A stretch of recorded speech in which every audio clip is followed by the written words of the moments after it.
Kannada ಒತ್ತಕ್ಷರಗಳು. Here, what do you mean by ಒತ್ತಕ್ಷರಗಳು? We can divide this a complex word into two parts to understand. Here it is ಒತ್ತ and Akshara. It is ಒತ್ತು plus ಅಕ್ಷರ. ಒತ್ತು means stress. Akshara means letter. We have to stress the letter to pronounce. For example, here ka.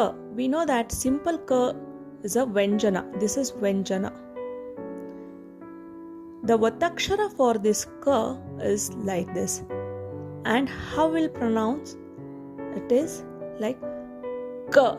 You have to stress the letter ka. Kha, ga, gha, nga,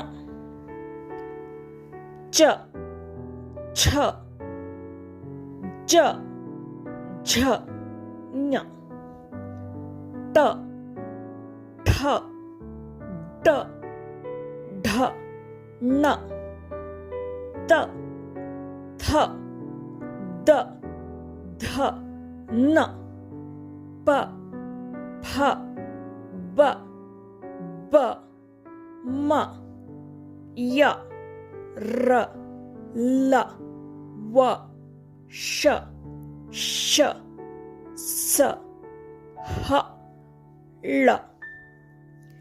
In Vyanjana, we used to read it as ka, kha.